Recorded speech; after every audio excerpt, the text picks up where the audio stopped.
When you picture extreme cold, you probably imagine numb fingers, frozen breath, and snow that squeaks like glass under your boots. But there's a level of cold far beyond that tan environment, so unforgiving that even your tools betray you. A cold where matches shatter like brittle twigs, lighter fuel refuses to vaporize, and steel becomes so cold it can tear the skin off your hands. This is the landscape soldiers, scientists, and covert operatives confronted during the height of the Cold War. Not in comfortable bases or heated shelters, but on frozen frontiers stretching across the Arctic Circle, Siberia, Alaska, and the barren edges of Greenland. The question wasn't how to stay comfortable. It was how to stay alive when the world around you seemed engineered to extinguish every spark of heat. During this era, the Arctic wasn't empty. It was a chessboard, a silent, frozen battlefield where reconnaissance planes, early warning radar stations, submarine patrols, and covert expeditions all intersected, and in a place where a broken heater soaked matches, or a dead lighter could mean death by morning. Fire wasn't a convenience. Fire was life.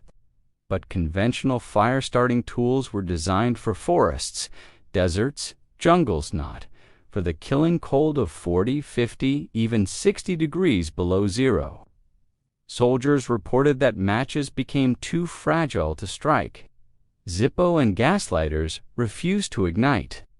Flint hand steel sets worked only if your hands weren't shaking uncontrollably from exposure. Something else was needed, something that didn't depend on fuel, friction, or delicate mechanics. What emerged wasn't a new invention, but a rediscovery and adaptation of a 19th century chemistry trick refined into a Cold War survival method. A technique that created fire without sparks, without flame, and without sound. This method would become known quietly among certain Cold War units as the reaction ignition system, or more informally, chemical fire starting. The core idea was unbelievably simple. Use a chemical reaction so powerful that it produces its own heat, regardless of weather, wind, or temperature. And the two main ingredients, a deep purple oxidizer used in medicine and farming, and a thick, syrupy compound found in first aid kits, potassium, permanganate, and glycerin. To understand why this combination became legendary among Arctic survival teams, you have to understand the chemistry. Potassium permanganate, KMNO, is a robust oxidizing agent. In simple terms, it carries its own oxygen supply locked inside its crystal structure. Glycerin, on the other hand, is an organic alcohol. When the two touch, they begin a slow, invisible reaction. For the first several seconds, nothing seems to happen. But internally, electrons begin moving. Heat starts to accumulate. Then, in a moment, the mixture violently oxidizes, releasing a burst of energy that ignites into a hot flame even colder environments can't smother. What made this invaluable during the Cold War was not only the heat it produced, but the delay. Soldiers had 20 to 30 seconds of preparation time before the reaction burst into flame, a built-in countdown. That small window allowed operatives to position birch bark, fine wood shavings, cotton wads, or even frost-dried grass directly over the chemical reaction. Then, when the flame erupted, it had fuel waiting for it. No fumbling, no struggling with numb fingers, no exposing hands to the wind. And unlike matches or lighters, these chemicals didn't fail in the cold. They didn't freeze. They didn't leak. They didn't rely on moving parts. They were completely immune to wet, icy, windy conditions. That reliability made them an unofficial standard across field kits used by reconnaissance teams. Wilderness navigators, Arctic engineers, and even NATO specialists undergoing winter survival training. To picture how this was actually used in the field, imagine a Soviet radio technician stationed at a lonely outpost in the Yamal Peninsula. Temperatures have dropped to 45 degrees Celsius. The kerosene burner has clogged, and he needs heat not for comfort, but to thaw ice-blocked antenna lines and melt water before dehydration becomes a threat. He drops to his knees in the snow, forms a small depression on a flat rock, and sprinkles a teaspoon of crushed permanganate crystals into a tiny mound. From his medical kit, he retrieves a vial of glycerin ostensibly carried for treating dry skin, frostbite irritation, and disinfecting wounds. He pours a few drops. Then he waits. The snow around the pile begins to hiss. A wisp of smoke rises. A sudden bloom of purple flame erupts, feeding greedily on a handful of birch bark. Within moments, he has a fire hot enough to melt snow in a tin cup and warm the metal components of his radio set. American teams used the same principle.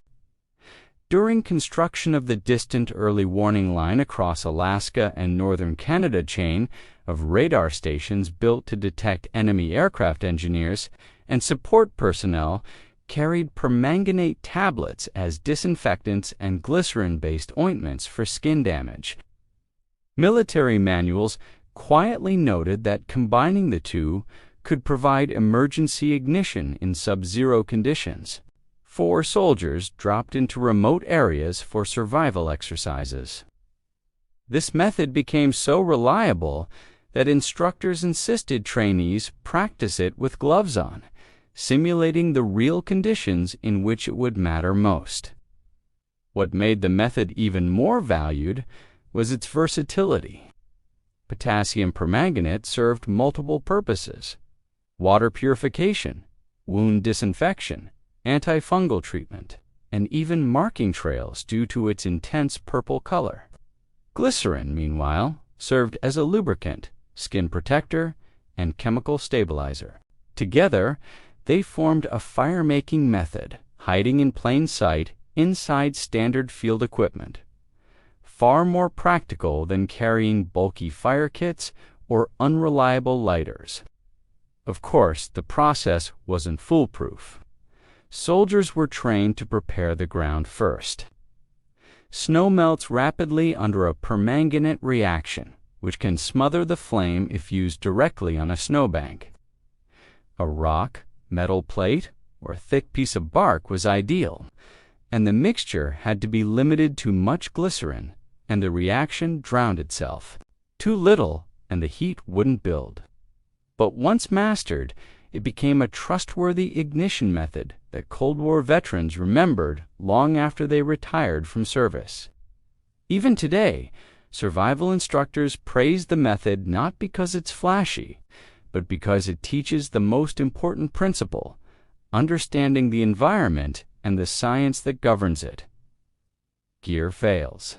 Tools break. Batteries die. But chemistry follows rules that the cold can't bend. If you know those rules, you can create heat anywhere on Earth. For modern survivalists, both chemicals remain widely available. Potassium permanganate can be purchased in agricultural supply stores, pool maintenance shops, or online as a disinfectant. Glycerin is sold in pharmacies as a moisturizer, and both store for years without special protection. They require no pressure, no ignition, no fuel-air mixture. Just a basic understanding of how to combine them safely. The lesson the Cold War gives us is simple but profound.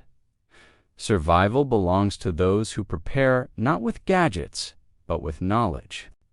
In a world where technology can fail, the ability to produce fire from 2 simple compounds becomes more than a trinket, becomes a connection to generations of explorers, soldiers, scientists, and bushcrafters who survived not because they had the best equipment, but because they understood the physics and chemistry of their environment. If you're watching this video, you're part of that same lineage. By keeping this forgotten technique alive, you don't just honor Cold War history. You carry forward a skill that could save your life in conditions most people today can barely imagine. And if you want to keep uncovering hidden survival innovations, Cold War field tricks, and the old world knowledge that modern gear has almost erased, make sure you stay with this channel because the past still has a lot to teach us, especially when the world turns cold.